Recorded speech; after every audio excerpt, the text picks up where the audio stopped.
but don't fall off. Well, Smash those globes a bit. there's an awful side of me that is willing you to do it because it make a great film. This is the finishing touch. Wow, there he is. So you got the big men. Got Nelson, my hero, Wellington, and Napoleon. You've got to have the arch rival there as well. You've got to. He's got a chipped hat, which is normal. So you've got the big three. I have. Well, 4, include me. Of course. And the big three and... Not straight, hold on. Oh, hang There we on. are. Get him right. Yeah. But tell us about the fire surround. Well, Russian pine, ordered for the Maritime Society in London, 1775, carved by a gentleman called Tousey.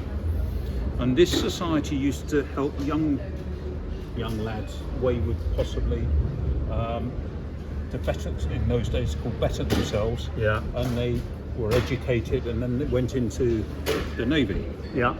They were supplying between 10 and 15% of the Navy youngsters who Right. would then go on to become midshipmen, whatever.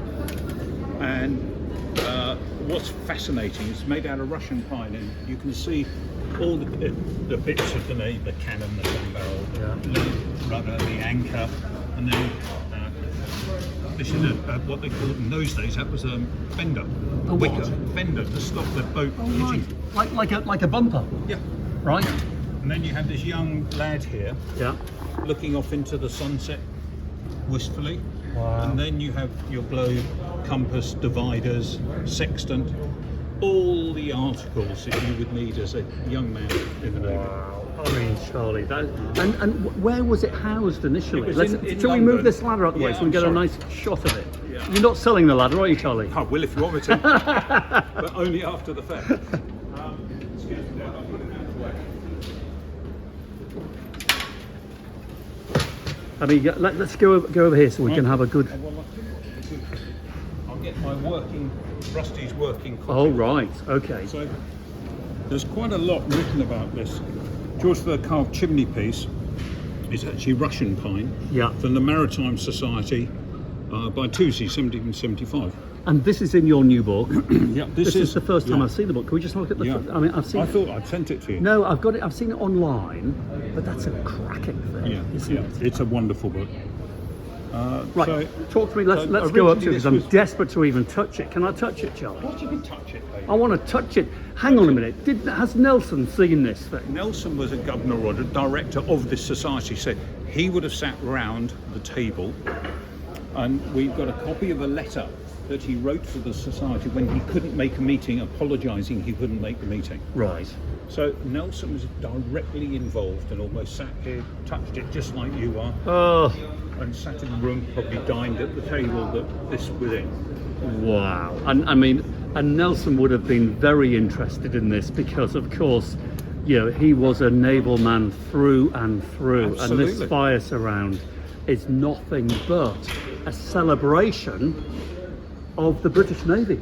Totally. And it's quite interesting. I mean, in today's society, the thought of getting 8, 10, 12-year-olds to go to see it just appalling. Yeah. But we live in our own times, and he lived in different times. So whatever one feels about that is fine, but it was 200 years ago. Well, history is another country, isn't it? They did things differently.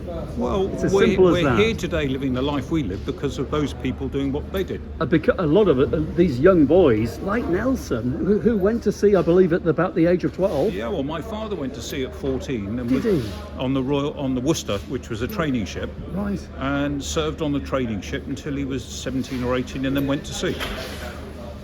My God, I didn't know that, Charlie. That's I've never told you. And you But you know what? You should be. I'm sure you're very proud of that. I am. Because your dad was probably one of the very last generation that Yeah. worked through the system like that. My father, until I think he was about 70, kept his ticket for being a master man of square rig sailing ships. What a guy! That's what he was trained. And then he jumped ship in, I think, Buenos Aires off a square rigger, and then came back to fight the Second World War. Oh, fantastic! That you should do one of your books 20 on or it. 21 years old. Yeah, exactly. So- They made them differently in those days, Charlie. They lived in different times, David. Exactly. Okay, you've spoken to me about this thing. We've talked about it. We've looked at it in the mock-up in the Blue Peter special. Yeah. We've seen where it was going to go. This is the position. I'm very excited about it. Charlie, What sort of money is it? 75,000.